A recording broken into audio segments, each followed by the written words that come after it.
Mesdemoiselles, mesdames et messieurs, je vous dis bonsoir.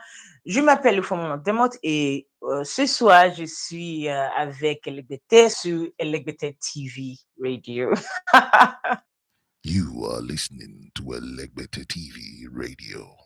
Elegbete TV Radio. We dare to lead. This is radio like you never heard before. Elegbete TV Radio, the pathfinder for radio. Elegbete TV Radio, redefining broadcasting. Listen.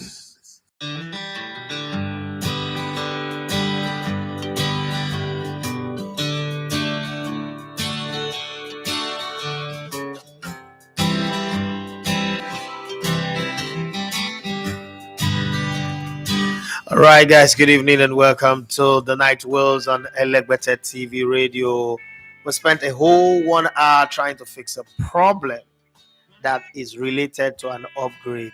Okay, we did an upgrade in the system, and also YouTube I've also done coincidentally at about the same time did an upgrade.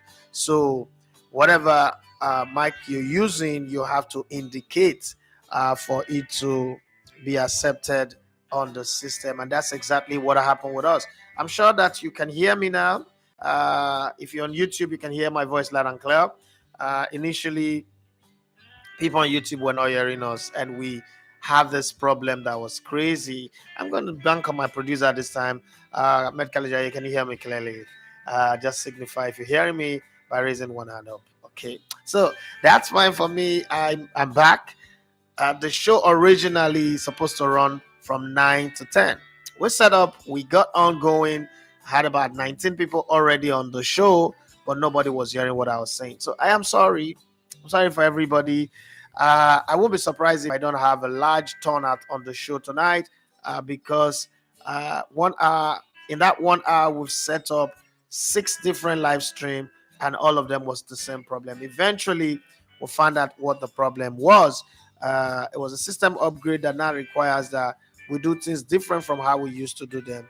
You know, a town hall meeting different from Balablu, but we didn't get the memo, so we fell short. I'm sorry. Every time I do this Balablu, I always laugh. I don't know why. We fell short of the upgrade, but I hope you guys would forgive us and still stick with us. Well, it's still the same question. I have this book to give away. This one. I have a copy of this book to give away. And the question is very simple. From the reviews coming out from the John Wick movie, unfortunately, I have not seen it. Right? From the reviews coming out from the John Wick movie, I hear that is the best action movie ever made. This book, yeah, okay, I didn't even know that this was inside. Can you imagine? I didn't know that Robin Heights puts all of this inside his copy of the book. Well, I've seen it now. It's fine. Right, I have this Sunday Listen book to give. I don't care where you are. Wherever you are, I will go through the stress, the work, the journey, the effort to send it across to you. I guarantee you that this book, I will send it to you wherever on the planet you are. I don't know if you're getting my sound clear, but if it is not clear, please do well to let me know, and I'll find a way to get back to you. Seems like my audio here is struggling.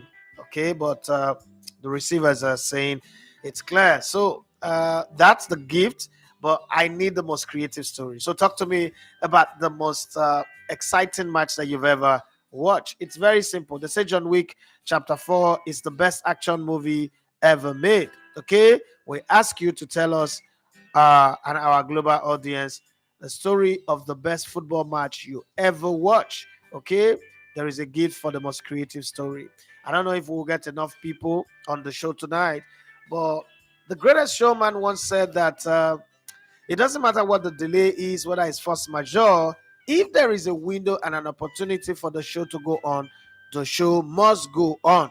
We may have lost an hour, but the only way I can convince everybody who's listening to me that I am sorry and I'm sincere about it is to come back and take the time that I have to do the show, and that's exactly what I am doing. So I don't want you guys to feel like, oh, just one small challenge and Edafe packed his bag and ran away. I don't want that feeling to be in the minds of anybody, and that's the reason why I give it everything that I've got to make sure I'm on the show today. So please bear with me if we don't have the number of people that we have, but I'm still going to run you guys through some of the stories, some of the headlines that are there.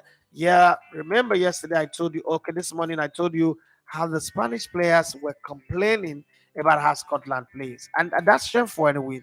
And it happens sometimes with some teams when they don't win matches, they all of a sudden begin to think that people owe them explanation. People are not supposed to play in a certain way because if you're playing the high pressing tiki taka game, everybody should play on that line. And if unfortunately you're not playing like that, you expect that nobody should pack the bus. Well, the way I understand football and the way I understand tactics is do whatever it is and whatever it takes to win. So wherever you are, whatever you do whatever you take to win. And I do not need to play your style, your tactics, your pattern to win a football match. A football match is won and lost based on the style that suits me and how I want to play. So if you are the one that like to play the tiki-taka game and I don't like it, I am not obligated to play your style. If I know I don't have the quality of players that would do that, exactly that, okay? So it's one of those things that I see there. But why the Spanish players were complaining, the Spanish media went at very hard on them and lashed them seriously. I like that reaction from the Spanish media anyway. They showed that they will not condone such behavior from their team, because you don't tell me, take for instance, Nigeria lost to Guinea-Bissau in Abuja, and imagine the Super Eagles players coming out to say, we lost because the Guinea-Bissau team was playing defensive football. Who cares if they were playing defensive football? Your job is to win the game, and that's the only thing you owe your fans and yourself. You don't come out and start complaining that, oh, these people play defensive football, these people play a style that is not good for us. Nobody cares about that. That's just the basic truth. Go there, win the game, play it the best way you can, move around with the ball, and put the system in place that will give you the win. If you can't do that, then you're not good enough. That's the way I see football. Unfortunately, people see it differently, but we would have the next 1 hour or less than an hour to talk about all of that. 50 or 49 minutes to talk about that. Having said that, that Spanish illusion is still going on. Tottenham have found themselves in another trouble, but this time it's not a trouble that it caused. But you see, the thing about life is sometimes they say, show me your friend and I'll tell you who you are. Their football director, Patrici, the guy who came in with Antonio Conte, have been given a 2.5-year ban. Okay. And that means they obviously don't have a football director anymore, because eventually they may have to go to fire him and then start the process again. Just when you think that Tottenham Hotspur are about to go from being shitty team to be a better team, something just happened that makes them very, very bad. Simon Jordan, okay, a former football club owner who is now a show host on Talk Sports. Okay, so our partners Talk Sports said something that is beautiful for the ears of the Arsenal fan. If you're an Arsenal fan, you're going to love this. Simon Jordan says that Arsenal were in disarray when Mikel Arteta walked through the door, but the club are now totally aligned, from the program seller to the center forward, and all is down to who? Mikel Arteta. That's a beautiful one to hear. If you're an Arsenal fan, I'm sure it will be sounding and echoing beautiful in your ear. You'll be saying to yourself, yes, that's my club they're talking about. That's the way we roll. That's how things are done where we come from. That's how we play. And it's a good one to hear, to be very, very honest, as an Arsenal fan, because Arsenal have taken the beating, the bashing for so long that I'm beginning to say, when would we hear good thing from this club called Arsenal? Can any good thing come out of Bethlehem? This weekend is going to be crazy. It's going to be tough. But let's look at this a little bit. Manchester City are hosting Liverpool. Now, Liverpool and Manchester City are two of the teams that Arsenal will play next month to prove their mantle if they are going to win the league title. One, they must win one. At least they must beat Liverpool at Anfield and then draw City at the Etihad. But if peradventure they lose to City, remember when Leicester won the league title, they lost to Arsenal home and away. they must do enough. If peradventure they lose to City, they must do enough to win every other game till the final match day. And you know what that means? It means that Arsenal have 10 more games to go. City have 11 more games to go. It means that Arsenal must win 9 games. Arsenal must pick 27 points between now and the end of the season to be champions. So I ask you guys out there, looking at Arsenal, the way they've played this season, everything that they've put together, do you think that Arsenal can, or Arsenal would pick a minimum of 27 points, if not 30, by between now and May to become champion? Are there still doubts in anybody out there who think, you know what, I know that Arsenal is good. If, for instance, Man City were not the team chasing them, we would have raised our hands up, gloves off, and say, you know what, Arsenal, go, this is your title. But because they are being chased by Man City, and Man City have Erling Haaland, having Kevin De Bruyne, who's beginning to come back to life, Bernardo Silva, Ike Gandogan, Mahrez, everybody looking like, oh, even the one that I don't like in Man City, talking about Jack Grealish, all of them beginning to come into life. Maybe, just maybe, we should take a pause and say to ourselves, you know what? There is something about this Man City team that can make them win the title. What says you about this one?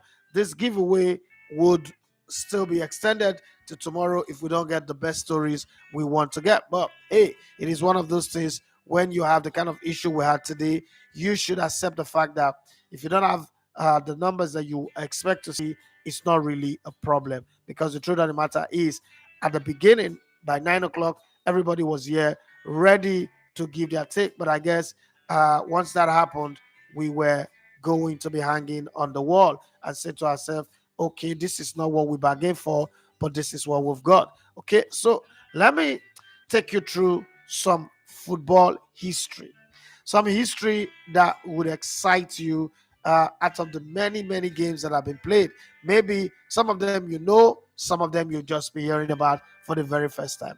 Okay, out of millions of soccer games played, we have chosen Italy versus Brazil, okay, as one of the team from the 1982 World Cup as the greatest game in history. And there is a reason why. So let's talk about that for a minute. But before I give you that, let me go down to start from a different place. So we can take it from number 20. The greatest game ever played in football. And I'll give you a little history. Number 20, since I started at the show talking about Arsenal and their chances of winning the league title, let's talk about this Arsenal game a little. There are a lot of people who are watching me or who will watch this later who may not remember this game. But I just want to remind you, if you're an Arsenal fan and everybody's saying, oh, Man City will beat them to the title, listen to this. So the year was 1989. It was the 1988-89 season. It was the season where Liverpool were the defending champion and they were going to win this game because it was being played at Anfield. For as long as Liverpool does not lose by 2-0, they will be crowned champion. And it was a year they also have Everton to play in the FA Cup finals. So it looked like the double was guaranteed. The double was sitting there and everything was going to go well. But hey, football is never always played on paper. As it is written on paper is different from how it is played on the field. Remember, Nigeria under 23 didn't qualify for the Olympics. We had who? Guinea Conakry to thank for that. We also are a team that are beating Satoma and Principe 10-0. But then over 2 legs, we struggled to score just one penalty against Guinea-Bissau. This is football. There are not two games that are the same, and sometimes the scripts are not always, or the memo are not always followed. So the last game of the 1988-89 season was being anticipated as a World Cup final of sort. A month earlier, 93, Liverpool fans had died in the Reds, longed to honor them with a league title. Wow.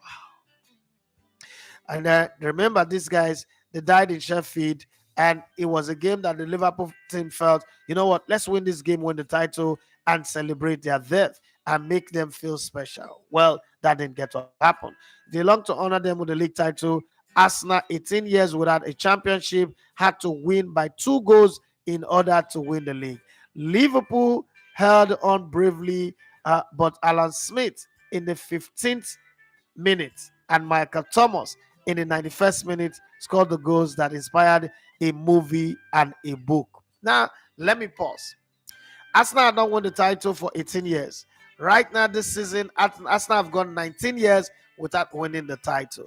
I just brought this in because the weekend is going to come pretty soon, and we are going to start talking about the chances of Arsenal winning the league title, the many years that they've gone without winning this. So from now on to the end of the season, remember what happened in the 88-89 season in the English Pro League, okay, Professional Football League at the time.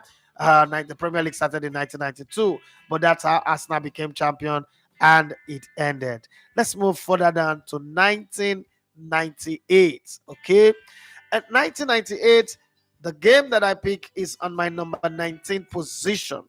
I told you earlier that Brazil and Italy is the number one match from the 1982. I'm going to tell you what happened in that game. But before I tell you that one, let's look at our number 18 game, number 19 game. Yes, at number 19, we have Holland beating Argentina 2-1, the 1998 FIFA World Cup in France. Remember that goal that was scored by Dennis Beckham? That was the goal. That game I have the donkey, Ariel Ortega, and we also, that game had Dennis Beckham, have a lot of players that you would love, to talk about for a very long time. But they are not the ones I'm going to talk about. I'm going to talk about the game itself. Okay, both teams attacks in waves on the Velodrome turf. Argentina were better, but also more tired after an extinguishing game against England. At 1-1, the Gauchos had a penalty kick, but Batistuta hit the bar. Could you believe that Angel Gabriel Batistuta, the only player to have scored back-to-back hat-trick in two different World Cup, is the guy who missed that penalty? Then Donkey Ariel Ortega earned himself a mindless red card, and in the 90th minute, a magnificent control, okay, by Dennis Beckham, controlled a 50-yard long pass and sent the ball under the crossbar. That game is still etched in my head, as one of the best games that I've ever saw in football, whether it's World Cup or at club level. That's one beautiful game. Dennis Beckham is also involved in one of that game that I enjoyed. Arsenal versus Leicester City, 3-3 in the I think it was the unbeaten season or the season before the unbeaten. I don't know, but I think it's the unbeaten season. Towards the end, it's the unbeaten season. That game was always one of the most beautiful games that I saw that season. I don't know about you, but I'm just relaying, on the show today, some of the greatest game that I ever saw. Okay, first game was the English Championship decider. That's game number 20. And it was Liverpool at Anfield against Arsenal. Arsenal won that game 2-0. Arsenal needed 2 clear goals to win the title. Liverpool, for as long as Arsenal doesn't score 2, would be champions. I mean, Arsenal doesn't go 2 clear go up, they will be champions. So the game had ended 3-2. Liverpool will be champion. It ended 1-0 in favor of Arsenal. They will be champion. But Arsenal went on to win. Holland, Argentina, that game where the better side lost, okay, is a number 19. Number 18 is an England game. England lost at home in 1953 in a friendly game that looked like a war. I don't know how that happened, but it felt like a war. Yes, the fathers of soccer had never been defeated on their soil by a non-British team. The tradition was broken at Wembley, even though the skipper, Billy Wright, joked about a certain Ferenc Puskás weight. The joke was turned sore, and the English was forced to change their deeply rooted, haughty attitude towards their continental rival. A mere 6 months later, the same Hungarians won the return game in Budapest by an even more scandalous result, 7-1. But this game is a game you will always remember. Why was it remembered? Before the game, the English press and the English players in the media, this was a time where players are allowed to talk down their opponent and do the Muhammad Ali on their opposition. And a lot of the English players were busy mocking and saying things about the Hungarian side. And Hungary came and showed them that it is not all talk. Football is football, and it's played with the foot, not with the mouth, and it's played on grass, not on radio, TV, or on newspaper pages. Okay, they beat them 6 goals to 3. Reverse leg 6 months later, Hungary again beats England 7 goals to 1. That's the country that England does not want to, joke about no matter what, because they know what they've done to them. Liverpool is always going to feature in great games that have been played. I don't know why, but Liverpool is always there. On number 17 is Liverpool versus Alves. And this is the game that crowned Michael Owen as the Ballon d'Or winner for 2001. Remember when Liverpool won 5 minor trophies in 2001? They won the Carabao Cup, then it was called the League Cup. They won the League Cup, they won the FA Cup over Arsenal, coming from a goal down to win 2 goals to 1. They won the there's another cup. They won the UEFA Cup. They won the European Super Cup, and then they won the English Super Cup, or the Community Shield, as it is called, where 5 minor trophies, but Liverpool won all of that under Gerard Houllier at the time, who also had a heart condition, and his assistant had to take over. But then this is the game. This is that game where you go back and say, how did this game turn into 5 goals to 4, 9-goal thriller, and it wasn't the penalty shooter? Well, so many things happened in that game. The tiny Alaves of Victoria had cleared 7 obstacles on the road to the finals. Could a club from the deepest Spanish province, okay, win a major international trophy? It was looking like that. It was on the card.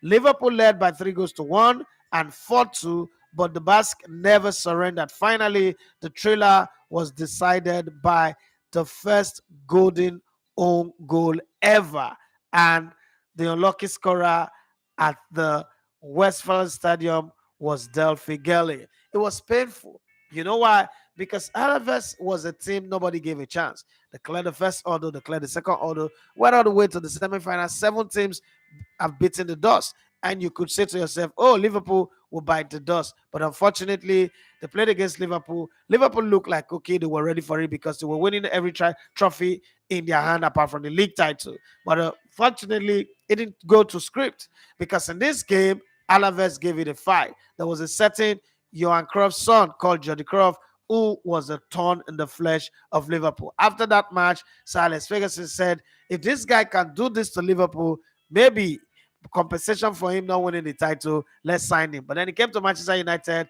and like many other players that have come to Manchester United, especially like a certain Memphis Depay, he was interested in buying cars and following women in Manchester rather than playing football. Today, he's a football director somewhere. He's no longer playing, but he's trying to use his wisdom and his knowledge to advise other people. So, counting down to number 1, number 20 is Liverpool versus Arsenal in 1989. Number 19 is Holland versus Argentina in 1998. And in number 18 is England versus Hungary in 1953. And then number 17, Liverpool versus Alaves. I just gave you that story. Number 16 on the list of the greatest games that have ever been played. And like I said before, if you share me a beautiful story, an interesting story of the greatest game you've ever watched, the most exciting, the toughest football game that you ever watched, if I like the story, I would send this Sondolise's book to you.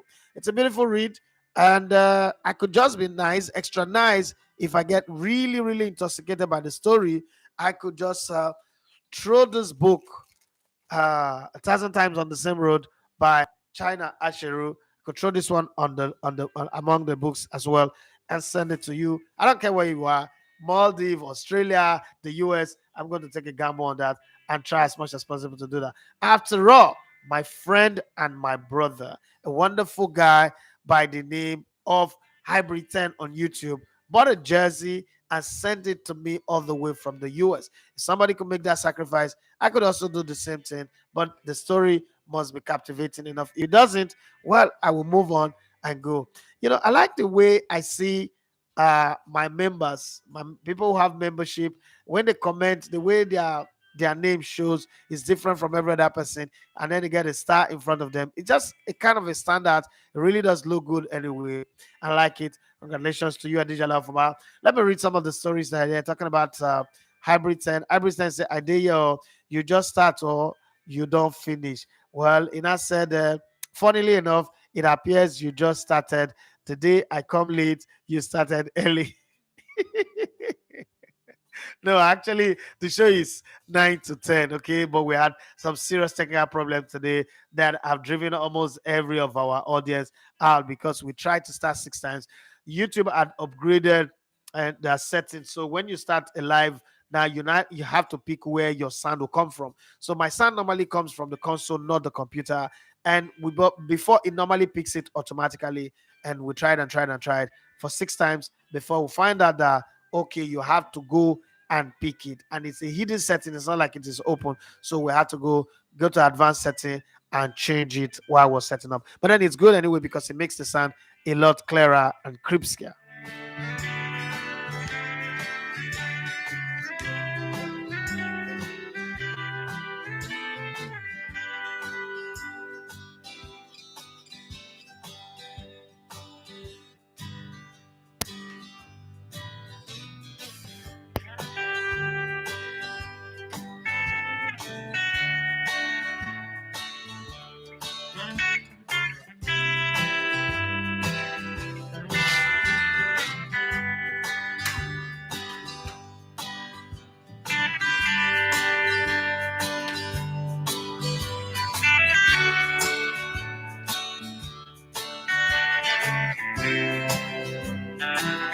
All right. So as I was saying, it just make sometimes you wonder what you're hearing, if it is the sound that you have or if it's something else that you're hearing. But it is what it is. We've got to enjoy ourselves. We've got to have fun and feel the vibe of what we're getting out of the system. I think the sound is good as far as I'm concerned. It's a beautiful sound. It's cleaner and it is better. But then we struggled with that for a while before we eventually got it right. Ibriton says, I actually have the book here. Whoa, okay. So you obviously are not going to get another one. And it says, I hear you loud and clear, which is very nice. Additional format says, Dennis Beckham, Seedorf, Kluivert, that beautiful goal is called Had Ortega, but it's one Sebastian Veron. The game was filled with skillful players with finesse. Additional format went on to say Italy versus Germany 2-1 semifinals in the 2006. Also, the Italy win against Germany in 1982. Digital format went on to say Brazil versus Nigeria, Atlanta 96, 2-3. Win in the Olympic. Wow, what a game that was. That was my greatest football moment. The goal and the win was just something. I will never forget. They covered it with the immaculate game against Argentina. Okay, and then he went on to say Denmark win against Germany in Euro Finals 1992. The biggest shocker. I think that's one of the greatest shocker I've ever seen. So Greece winning the Euro in 2004 was a shocker, but Denmark 92, I don't think anybody would ever match Denmark in 1992 because they didn't even qualify for the tournament. They were not in the tournament, but Yugoslavia, because war broke out in their country, was kicked out of the tournament. And then Denmark was invited to come participate in the tournament. Holland were the defending champion. They won it against Russia in 1988 with that wonderful Marco van Basten well-taken goal. Man, and the funny thing about it was that the best player of Denmark said, I'm not going with you guys. I'm not going. This UEFA want to come and embarrass us. They want to use us and fall our hand. But then his younger brother, okay, it was a Michael Laudrup and Brian Laudrup story, right? That story, it's an entire story on its own. It needs a movie or a biopic or something. And, they went to the tournament. And like we say, sometimes the stars just align. Some things are written in the stars. And if it's going to happen, it's going to happen. No man, I repeat, no man can stop it. And that's exactly what happened because nobody was able to stop what has been destined to happen. Okay? Because they went into that game, they gave it their all, and then they came back as champions. Who would have thought about it anyway? Is there any way anybody would have been able to predict that Denmark were going to win that one? They didn't have a pre-tournament preparation. They didn't do anything. They just went so bad that you ever even have to foot their bills to travel to the tournament because there was nothing. Okay. Well, Ibriton say if I get membership, yeah, I go do am. Okay. Membership is just easy. Just click on the membership. It's on the screen. I mean, as you're watching, if you're watching our video, you should see it, and you just become a member. If you click it, you see it. Okay. DJ Lafo might say the commentator in Nigeria versus Argentina finals had to say, "Forgive me for saying this, but the dream team reminds him of the Brazil World Cup winning team of the 70s." Okay, the comparison I will never forget. Yeah, I agree with you. I listened to that as well. That was the year. That was the year I said to my friends, because I was sitting around with my classmates, that if I ever sign for a club and I retired, I would want to be a commentator. Some very foolish things that we say, and it end up to become what you do. I said, I would love to be a commentator. I would like to announce a goal with this much emotion, this much excitement, and shout the goal from the very top of my voice. Well, I did that at the World Cup. One of the best goals that I announced was James Rodriguez scoring that wonderful goal. Jesus Christ, that goal was beautiful. Chested, half turn, full volley, and it is a goal. Man, I described that goal to the point where that was the day I also became friends with Martin Tyler. That friendship that we have that have lasted a while, that was the day that friendship was formed. Because it happened to be the day that I didn't know at the time. I didn't know that was, but FIFA always use their expert to go and monitor commentators, but they do it from a camera position, so you don't know, but then they take your audio and take your video and they're watching you. And I was ecstatic when that goal went in because I had predicted it was going to happen.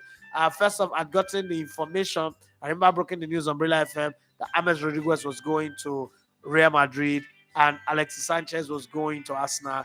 I felt good being the first person to tell that, to break that news. So I went into that game very super excited, and I just feeling like this guy was going to announce himself with this goal and make everybody feel excited, because some people were still saying signing James Rodriguez from Monaco to Madrid, what kind of player are they signing?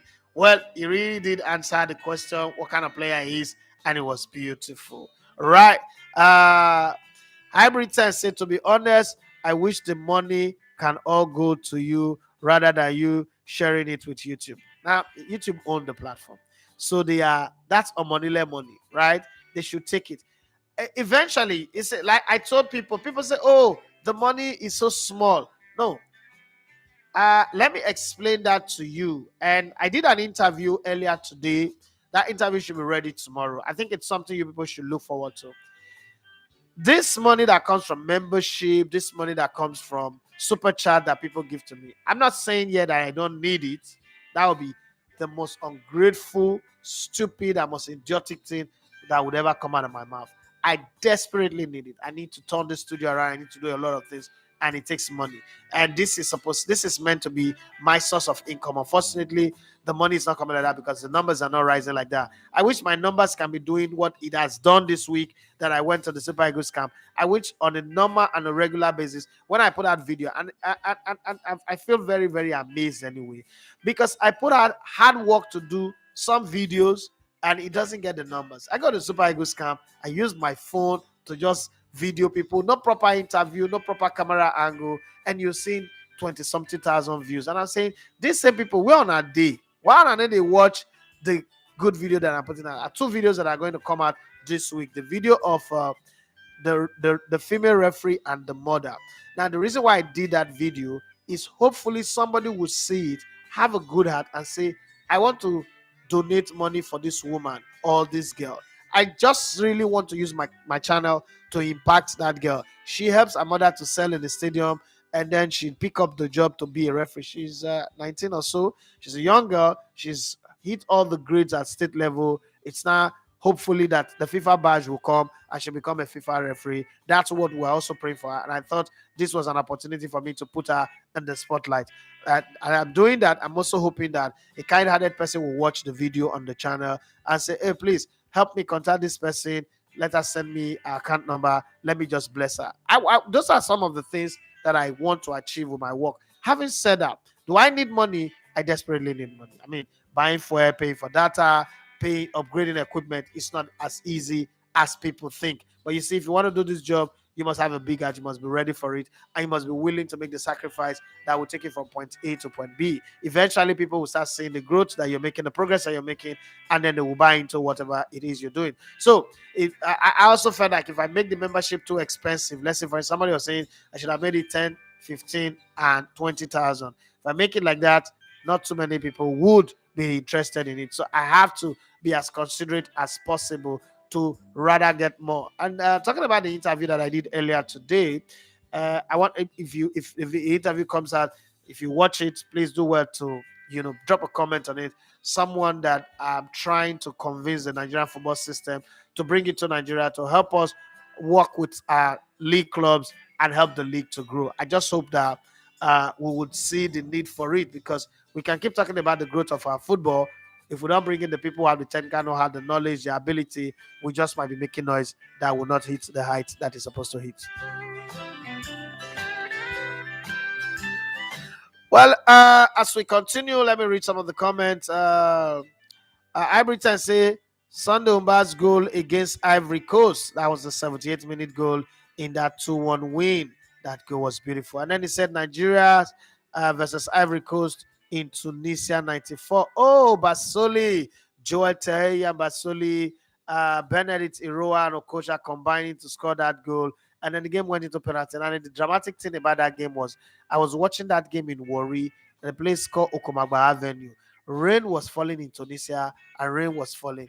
And, we're so broke, we didn't have television at the time. I was watching it at somebody's window like this, like ice. There are people around me. I was just there watching that match soak. The place I was standing in the window is a place, where the water gauge from the zinc is just coming directly. If I move from that place, I was short now. If I move from that place, I will not see it. Other people were there standing on their own. I was drenching like, Jesus Christ. There's a place called Maduku Street. I went to watch that game at number 4 Maduku Street. I will never forget, off Ejimudaru. And the rain was soaking me. Man, some crazy things that we've done for football, Sha. And I was just there. I knew that if I shift this way to the dry side, I'm not going to see the game. If I shift this way, I have to stretch, I'm not going to see the game. So that's the only place in the middle. We're just there. Nobody was willing to be there. Normally, they put basin or bucket for water to be coming in. The rain fell for the whole duration of the game. But who cares? Come on, it's football. What are you saying?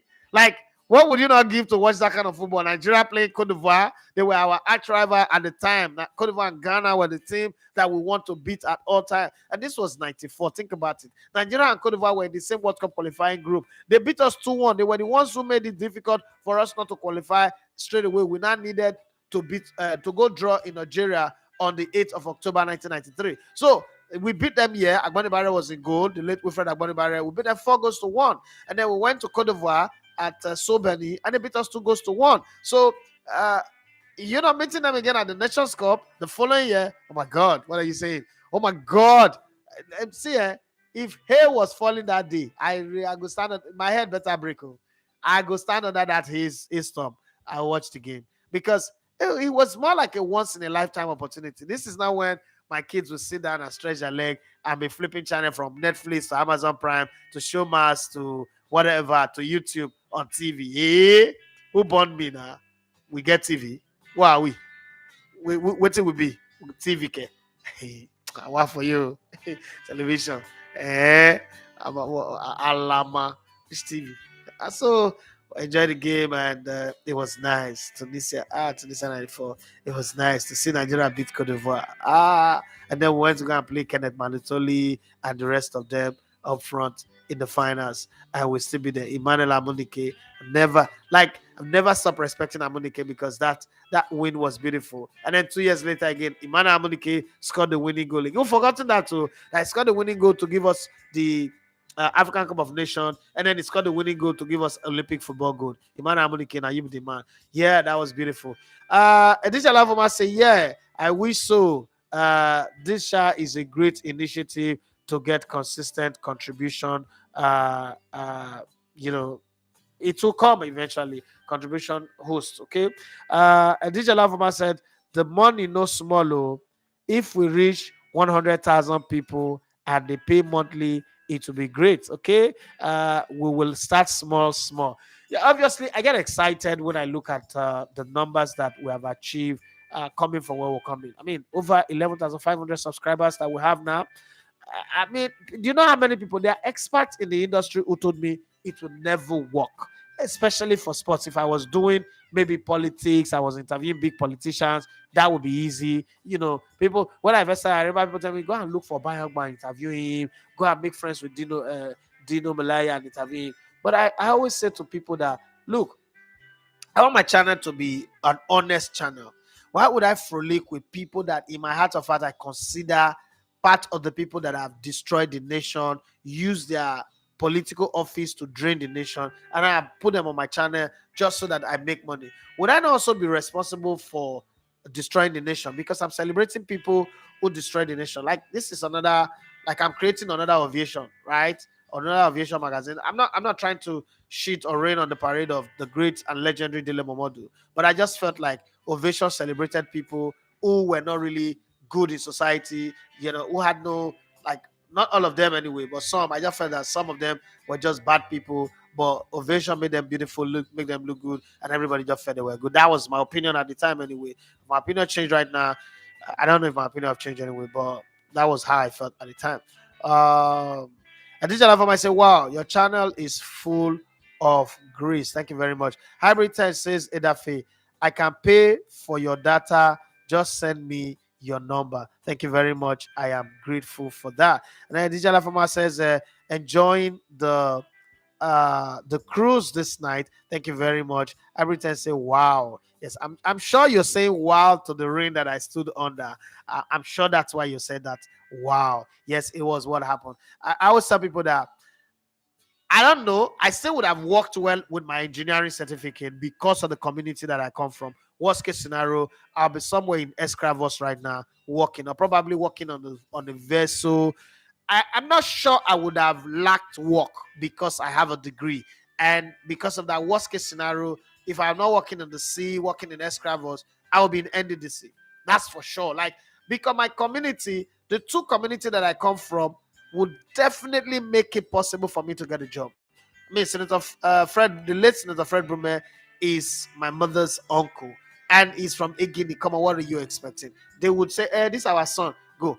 Then my father's younger brother is the Ovi of Udu. Think about it for a minute. I go sit down in his palace for 1 month. He will hold my hand and say, hey, this company, give this boy a job. I could start from a supervisor's job, okay? Or probably work for NDDC or work in government as a government representative, community representative in government. Just one of the things. But you see this thing called the love for football. This love for football, I don't know, but I've always known that everything that gave me joy and excitement was always within football. I got injured and everybody was like, hey, that happened. And then everything finished. That was when I said, no, I want to be a coach. And in coaching, I'd already formed a football club. It was like a joke. I formed a football club in collaboration with some other guys. We formed this club. A company was sponsoring it. And before you could say Jack Robinson, we've ran it for 5 years from state league to pro. We played in the FA Cup and got all the way to the quarterfinals. The first amateur player sold for 2 million naira. I signed the clearance of that player, Robert Akari, the late Robert Akari. It was crazy, We had a sell-on clause, the first amateur club also in the history of Nigeria to ever have a sell-on clause, because I've read it in Europe, I read it in British magazines, so I knew to insert that clause in it. And it was Mike Idoku. You could go confirm from him. I'm not Peter Obi anyway, but you can verify. And I told him that this player, if he plays for you within 5 years, if he goes to another club, you give us 10% of the transfer. 2 seasons at Lobby Stars, and he was going to Al Ali for $2 million. I will forget that in a hurry. And Mike Idoku said, no, I cannot give you 10%. The money is government money. I don't know if it was true or not, but money is government money, but definitely I'll give you some money. And we renegotiated, and then he gave me some good money. It was nice. And then a couple of years later, again, this time I was playing football, so it was easy. I got injured, came back. and that club had now been relegated from pro. We're like in second division. What is second division about? It used to be called pro league. We're relegated to amateur, and I needed to sell the club because I couldn't take care of 30 players anymore. I'd lost money. I, put money into bunkering business. I lost it. Not me, my stepdad did. But and I needed to move forward. But I couldn't also look at those players and just let them down. So I told them, I promised them, I said, listen, I'll sell the club and I'll make sure that they buy the club and keep you guys as well. So I came to Lagos and I sold the club to Baba Nawa, Colonel Ahmed Ahmed Usman Suleiman, and his club had been relegated and been banned at the time. I sold the club and he said he's going to buy the club. This was on the 23rd of February 2003. I sold the club to him and for 1.5 million, I think about 2003. And some of these people are running their mouth today. They were wearing diapers and running on the streets. They've not earned a salary in their life as at 2003. Okay, I sold the club for 1.5 million. Instantly, they gave me 750,000 naira cash. And I remember putting it on my duffel bag and just putting it on my back like this. And I think I went to buy a Sony Ericsson phone. And then I went to Allen Avenue and order for some phones and SIM card, MTN SIM card. Yeah. And I went to Kenya, took a plane, I went to Warri, and then came back again to Lagos. And the man said, I'm not going to pay the balance if you do not agree to work as the general manager of the team because I don't have anybody. I heard that you are a very good football person. And that's how my journey into Lagos in the last 20 years have been, okay? And we're the first club in the east of Nigeria to have names on their jersey. I was coming from Europe. I've experienced all of that. So I wanted to do something like that. Put names on the jersey. We're the first club to do season launch presentation of our team. I brought Abuba Suleiman, the CAF communications director at the time. I went to Cairo and I told him that I want to change the way football is run in Nigeria. I was full of energy. I was excited. I said, listen, I want to do something that is different. I went to Ibadan to meet Chief Adeboyega Onigbinde. He was a CAF instructor at the time, and I needed him to introduce me to Abuba Suleiman, who was CAF communications director at the time. And I told him that I want Nigerian football to be different, to be colorful, and I want to do some stuff that would be on TV, evening news, on the network news. And he said, okay, I should do season launch, introducing the players and all that. Went to SO shop in Surulere, bought this all white jersey, bought all green jersey, and then the third jersey is green and white. It was beautiful. Put the names and number. We signed Ebikadi. 23 players from the 25 players in Warri. I brought them to the team. They were part of the team. Olowo, Chibueze, all these guys. The goalkeeper, Ougbe, who became Canopilas goalkeeper, the team that won the league with Canopilas, and a few other players. Ibe Johnson, who went on to play for the national team. Rat, one player called Rat. Okay, that's his nickname anyway, but it's a small boy, one small boy. Atake from Benue State. Tavechima, one of the best wing back player that I've ever seen play football. It was a very beautiful team. What's it called? Atia Gbenga Okunowo was also part of that team, and all of these guys, set up a very good team. And I remember having a bet in his house, number 3 Ilu Drive in Ikoyi. He said it would take us another 3 years to gain 3, 4, or 5 years to gain promotion. And I said, sir, if all things being equal, we're going to get promotion this year. I mean, I've got some dollars in my hands. I've got my personal money. And I started taking this team out. I go for matches, from my own personal money. I'll give them bonus. I'll tell them, then this was a time where, that's why some people talk about Nigerian League. And I'm looking at them on social media like, these people don't know jack. This was a time where Nigerian referees, you must bribe them. If not, they'll go beat you for home. So I called the players, I called the meeting, I told them that, look, listen, this is the money that is always budgeted, 250,000 naira, that is always budgeted for the referee. You know what? I am not going to give any referee shishi. Shishi, I'm not going to give to the referees. If you not like, when I relegate, see, I have my own money. When I relegate, I'll fly to Germany, go and stay. But this is what I'm going to do for you people. From this money, every match that will go in home or away, this money, now me the money they hand. I'm going to give it to your captain. Win and pick it up. Share it. This one that have nothing to do with your match bonus. Your match bonus will still be paid. This was 2003. The lowest earning player in my team was only 150,000 naira. And some people say some things about Nigerian Football League. Yesterday I tweeted something. People are saying all this thing I'm saying is a lie. It's like, look at these people. You don't know jack about Nigerian football, but you want to talk. And we were doing this. We went to Ila was the strongest team in our group, and they were fighting with us. Now there was some politics that I needed to play. There's a guy called Idowu Otubosun. This is a story that's supposed to be on my book, but I thought I should share it tonight and leave all this talk about matches and share this experience with some people who are there. There's a guy called Idowu Otubosun, an Ibadan man, but we went to hire him. We called him and told him that, look, there's a politics we want to play, the politics of the game. So what we did, we saw some like 10 different agbada, because a very tall guy. He played for the Green Eagles of Nigeria in the 70s, right? He was a very tall, huge. He was a man-mounted. He's a big man, very big. And we sat with him in VI. Faber Close was where our office was, off Legalia Yoride. I we sat with him and we told him that we have an assignment. I have an assignment for him for that NFF bag. NFA was NFA. That NFA briefcase that they normally have. I went to Abuja and I got a guy, a Benway boy was in charge of referees to sell the bag for me, the briefcase for me. Mike Oyino was his name, the Benway guy, very fantastic guy. And he sold that briefcase for me. I'm not sure I've shared this story with anybody before. He sold that briefcase. It has NFA on the side, the Nigerian map, and everything was fine. So I told this man, I said, this is what I need you to do. Every match that we're going, home or away, so you're going to show up, you're going to look for some of your friends, you're going to show up dressed in this agbada, starch, well starch. We'll take care of your transportation, your hotel. If you need a woman, we'll take care of all of that.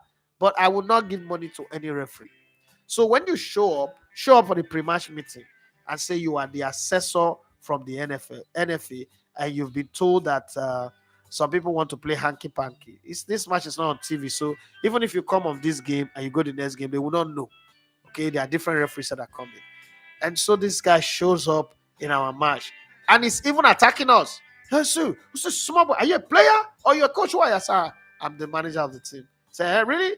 And we played that politics, and it worked. We went to Walk Rangers in Ado Ekiti, we won. We went to Ikabokong in Uyo, we won. We went to a place called Shaki in Ibadan. It's the longest distance I've gone within the west, the southwest. So from Ibadan, from inside Oyo, Ibadan to Shaki is like 4 hours. I don't know if it's up to 4 hours, but that's how it felt, traveling that distance, and we went and we won. When we won that game, that was the day I know there's nothing is stopping this promotion. We have this ticket in our hand. Our first game was in Lagos. That's the day I made my name in Lagos. So there's this guy called Dotto Coca. Now we're very good friends, but that time we're not friends. AS Racing is owned by Ibru, right? Ibru happens to be a family, my extended family. But this is a game. Emmanuel Ibru was the guy who owned AS Racing. This is a football match. There's no family in football. I want to win. The way I do attack, that's how I do football. I want to win. You're standing in front of me. I will run through you. And guess what? They let my players in and they locked me outside of the gates of Nikos Stadium. I climbed fence, jump at that stadium, and I almost bite the two cheek off. Like, you lock me outside. I'm an official. I show you my ID card. You say no, because you want to destabilize my team. They know, like, oh, they don't see this guy, they will not play. But then we beat AS Racing 3-0 that day. And that was the day I said to myself, this job, we're ready for it. We're going to win. And these are things that I did in 2003. Think about it for a minute. Let this sink in. 2003 was when I did all of this thing. I was still in my 20s, right? I've not even gotten to 30s. I was still in my 20s. And that was what I did at the time. And we eventually gained promotion the first year. But then promises that were made. Oh, if you get promotion first season, I'll give you a car, a brand new car. I'll give you 5 million. Promises were not kept. Me, my word is my bond, and I expect other people to keep to their word. They didn't keep to their word, and I left eventually. It was my leaving that took me to radio. Remember my friend Sam Desmond Elendo was saying, because I was always saying that these guys are talking on this radio, they don't know anything about football.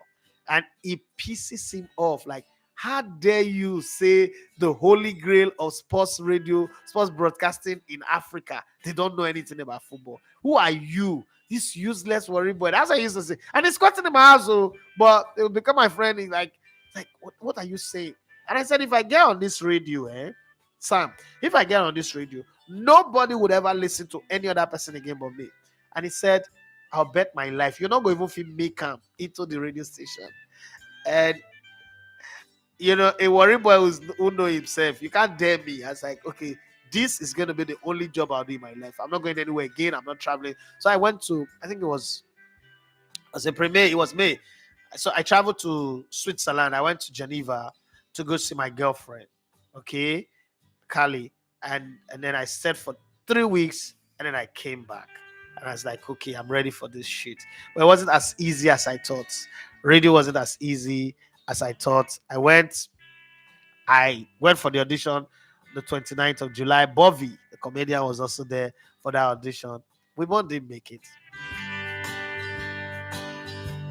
They said that my voice was too tiny. Yeah, you have some good knowledge of sports, but your voice was too tiny. Then I went home. Sam laughed the devil, laughed my stupidity out of me. And that was when I said, you know what? I'm going to make a name doing this. And I traveled home. This audition was on Tuesday. Sam laughed me from Tuesday night to Wednesday morning. I started feeling uncomfortable. First time in my life, I had inferiority complex. First time in my life. Nothing ever shook me, but that day, I started feeling uncomfortable. If I see him, I was not having panic attack. I was scared. Like, this guy will laugh me to scorn. And I didn't have anything to fight back. I didn't have anything to fight back. So I was just there feeling ashamed, feeling embarrassed, feeling like pride really goes before a fall. So I went to worry. My mom was not feeling fine. I went to go see my mom. I was just there. I was worried, but I was not there. I was there, but I was really not there. It was an out-of-body experience. I was just there looking at my mom, watching my younger ones. In my mind, I was looking at life. So many things was going through my head. Man, we're fucking broke or poor. We had a chance to escape this poverty. This man went to go and gamble the money away. Now we're going to be poor forever. We're never going to make it. There's nothing. Even I tried to go do radio. It didn't work. What's really going to happen? So I sat there, I was watching. And then that was when someone, reached out to me and said to me that they have a job for me in Escravos. So I should come and do the job. And then I wanted to go. I got to Chevron. I wanted to go and entered the boat to Ashoka Jet was the name of the boat. It was owned by Rajamila. And entered the boat. They was about to move, and I said, wait. And then I came down and I left my bag on the boat. And I came down and the boat went. And the man who put me on the job was like, what's wrong with you? I said, I'm not going. My clothes, my bag, everything was on that boat. And I turned back, went home, carried my clothes, the remainder of my clothes, put them on the bus. I told my younger one that I'm going to Lagos. That thing that I feel that I'm going to go prove myself.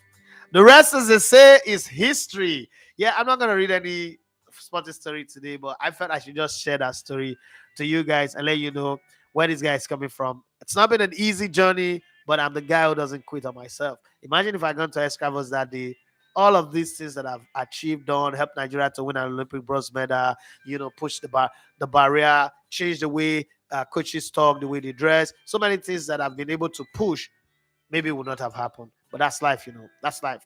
Life has taught me never to quit when you hit a brick wall. Fight till you go through it. Well, let me read the few messages that are here, and would pack my bags and baggages and go sleep because I have a show in the morning. Maya Wadebayi say, I'm just an ardent listener today. Nice show. Thank you very much. Adija Lavoma, it is things we do for football. And then it said Japan 93 Wisno Roma and Kano, all the beautiful goals rounded up with the final with Brazil, with Faniamu as coach. I knew, no, the final was not with Brazil. The final was against Ghana.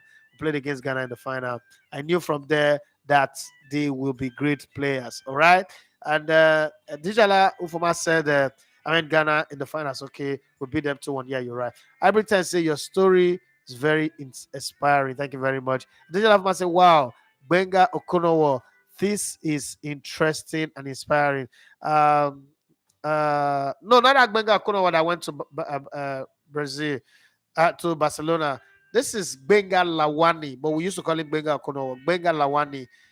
He now have. I mean, I brought him to Lagos because they were. Man, the story of that guy is a story for another day. They were living in his family was living in a capital shop, capital shed. No door, nothing. And I told him, I said, Benga, see, this is your chance. If you don't take this chance right now, you don't go to Lagos, your brothers, your younger ones will become armed robbers and rapists in the streets of Warri.